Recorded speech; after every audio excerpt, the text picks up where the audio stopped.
Wait, apa kabar kalian semua teman-teman? Pedih banget cuk.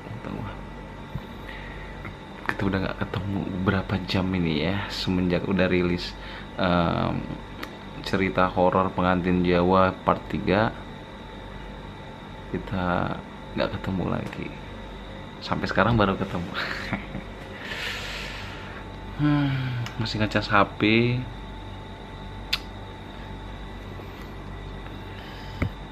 Sambil nunggu ya durasi ya, nggak apa-apa ya. Minum dulu.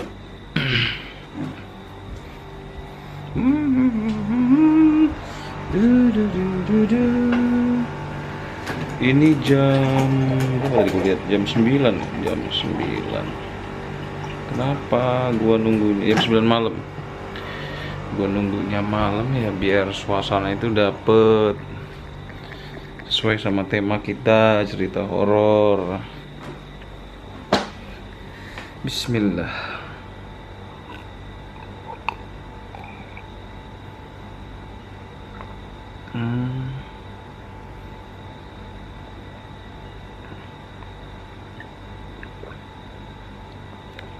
Jadi teman-teman, sedikit cerita ya di luar topik.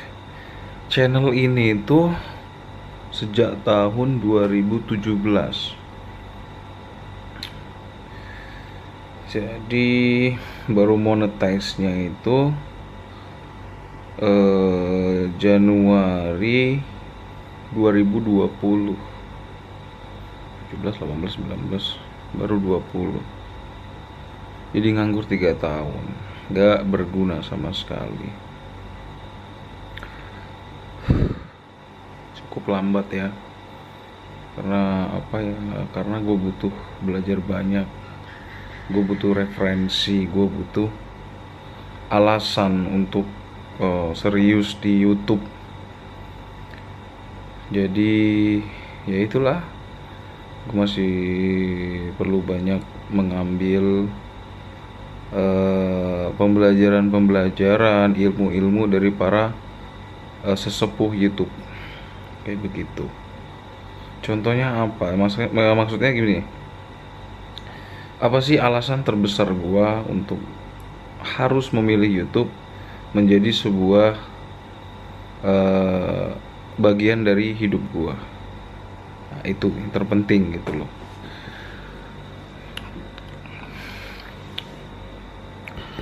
Banyak hal yang gua lakuin selain YouTube ya.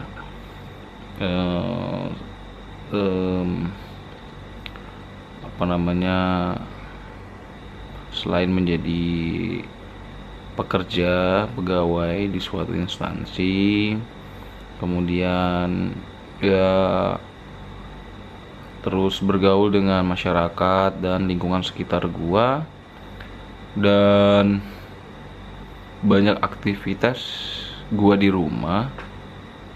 Terus gua nyoba buat nge-YouTube, nyanyi, dagang, apa lagi ya, nge-YouTube inilah yang ngebuat gua ngerasa percaya diri gitu loh. Untuk terus selain percaya diri juga merasa hidup banget, merasa nyaman banget di YouTube. Aktivitas gue di YouTube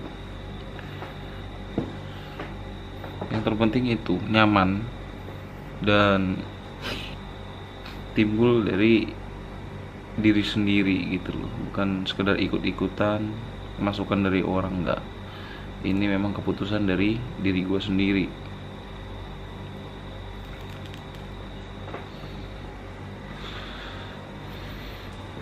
Ngomongin konten, dari ngeprank, dari bikin video nggak jelas, nggak ada arah begitu,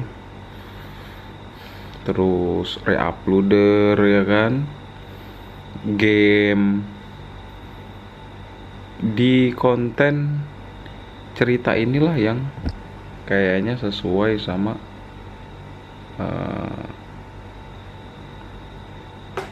diri gue yang sebenarnya gitu loh. Ya udah gue bahas di video-video sebelumnya ya, di intermezzo video-video gue sebelumnya. Kenapa harus cerita horor ya kan?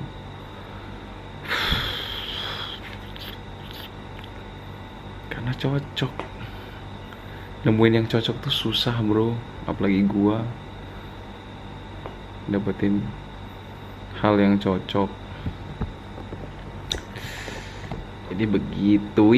Udah 6 menit 37, 38, 39 detik. Oke teman-teman, assalamualaikum warahmatullahi wabarakatuh. Sekarang di cerita horor pengantin Jawa part 4 ya. Oke, langsung kita bacain karena ini udah 7 menit lewat 3 detik.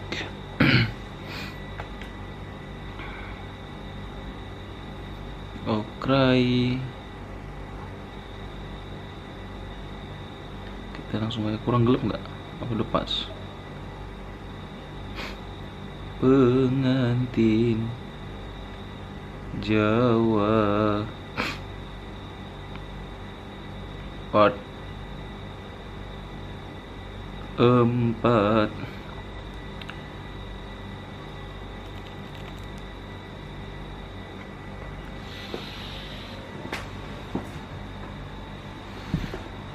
Pengantin Jawa part 4.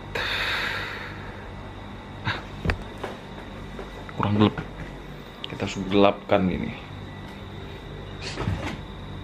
Jadi penerangannya itu cukup dari sinar HP gua.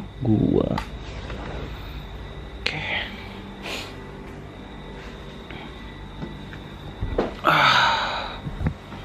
Pengantin Jawa part 4. Judulnya Aku Mengubur Istriku di Kamarku Sendiri. Bima punya rumah di kota metropolitan.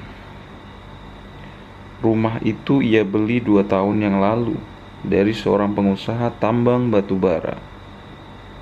Setelah resmi menjadi miliknya, Bima mengubah rumah itu menjadi nuansa Jawa. Maksudnya biar dia merasa ada di kampung halaman.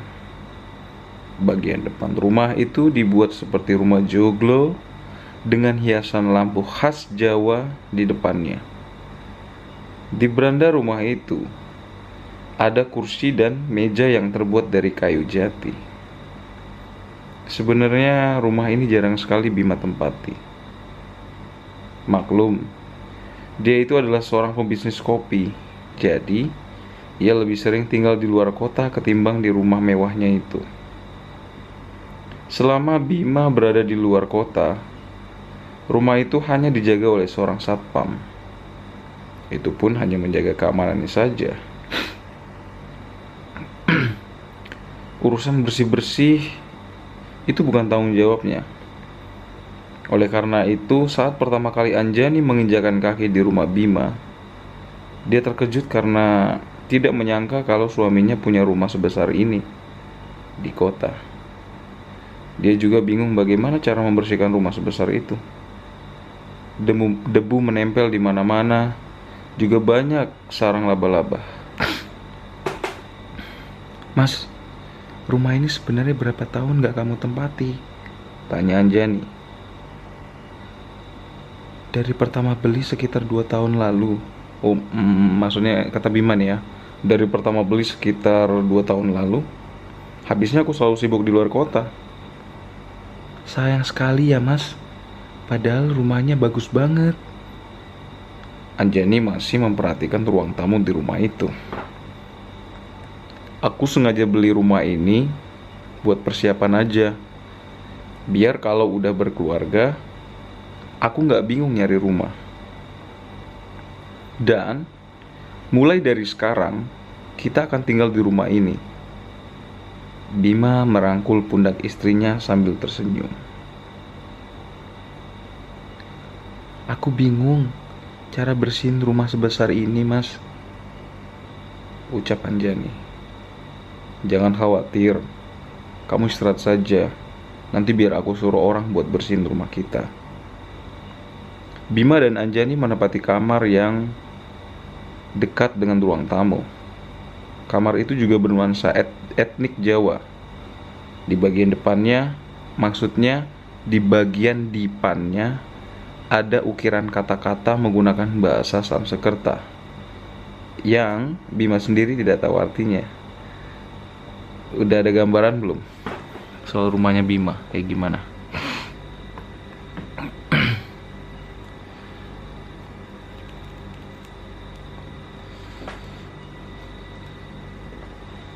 Udah ada kan? Oke, gue lanjut lagi ya.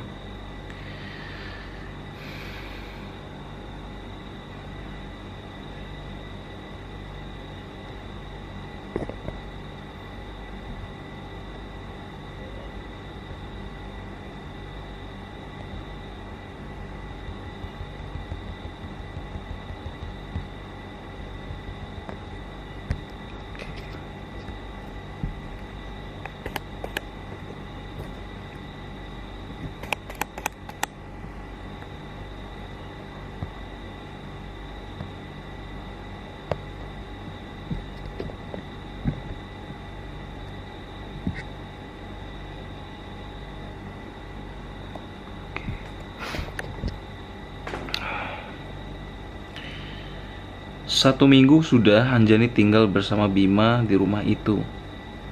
Tapi benjolan di punggungnya tidak kunjung sembuh. Sekalipun Anjani sudah dioperasi, benjolan itu tetap tumbuh lagi. Sekarang benjolannya malah bertambah menjadi 3. Bengkaknya terus membesar seperti akan pecah. Bima sudah membujuk Anjani untuk dirawat di rumah sakit. Tapi dia tidak mau. Anjani tidak mau menjadi orang pesakitan. Dia ingin tetap mendampingi suaminya di rumah. Akhirnya setiap hari dokterlah yang berkunjung ke rumah Bima untuk memeriksa secara rutin kondisi Anjani. Sayangnya semakin lama kondisi Anjani semakin memburuk. Benjolan itu memang sudah agak kempes, tapi warna kulit punggungnya seperti memar dan busuk. Sekarang Anjani hanya bisa berbaring di tempat tidurnya.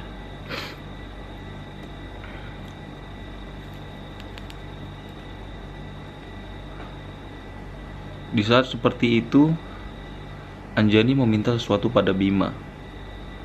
Itu adalah permintaan pertamanya dari semenjak menikah dengan Bima. Walau Bima ini terbilang kaya raya, tapi Anjani tidak pernah minta apapun kepada suaminya. Baginya, hidup bersama Bima sudah lebih dari cukup. Mas, aku boleh minta sesuatu? Tanya Anjani dengan nada bicara yang pelan. Ia menoleh perlahan ke arah suaminya yang sedang duduk di tepi tempat tidurnya. Boleh sayang, kamu minta apa? Aku minta dibelikan balon berbentuk hati warna merah jambu. Mas masih ingat kan? Pertama kita ketemu di pasar malam itu, Mas ngasih aku balon berbentuk hati. Iya sayang, hari ini juga akan aku belikan, kata Bima sambil mengecup kening istrinya.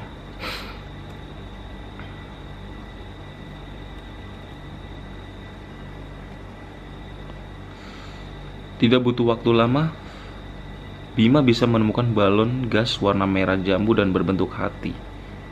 Balon itu ia ikatkan di tempat tidur Anjani dan dibiarkan melayang di atas. Malam itu mereka tidur bersama. Bima memeluk tubuh istrinya yang semakin kurus. Ia sangat mencintai Anjani. Tengah malam, Anjani membangunkan suaminya. Wanita itu terlihat segar, wajahnya juga tidak pucat lagi. Dalam kondisi mengantuk, Bima bangun. Ia terkejut saat melihat Anjani bisa bangun. Mas, aku sembuh, kata Anjani sambil tersenyum. Wah, alhamdulillah kalau begitu. Bima sangat senang melihat wajah istrinya yang tampak segar. Mas, temani aku yuk, ajak Anjani. Ia turun dari tempat tidur. Kemana? Bima melirik jam dinding, masih jam 2 dini hari. Ke kolam renang belakang rumah kita. Bima mengiyakan ajakan istrinya. Dia pun turun dari tempat tidur. Lengan Bima ditarik oleh Anjani. Wanita itu terlihat gembira sekali. Malam-malam begini Anjani berendam di kolam renang. Bima sudah melarangnya, tapi Anjani memang bandel. Sesekali dia malah mencipratkan air ke arah Bima.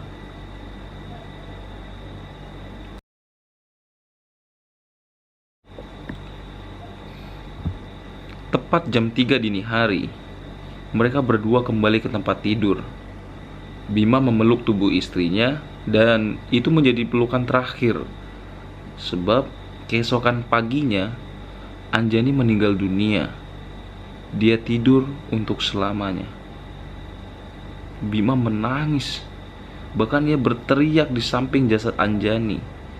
Ia tidak menyangka kalau kebahagiaannya sesingkat ini. Orang tua Anjani dijemput. Begitupun dengan orang tua Bima. Mereka semua berkumpul di kamar Anjani. Sementara itu mayat Anjani dibaringkan di atas tempat tidur dan sudah dikafani oleh Bima sendiri.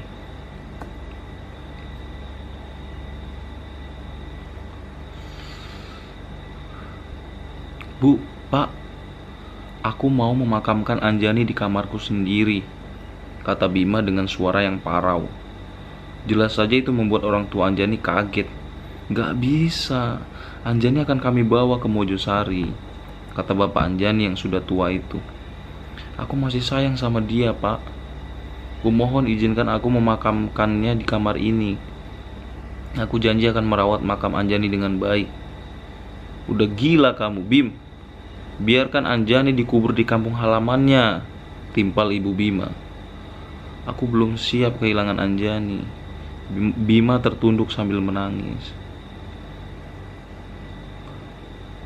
Menurut ayah, biarkan saja Bima mengubur istrinya di kamar ini.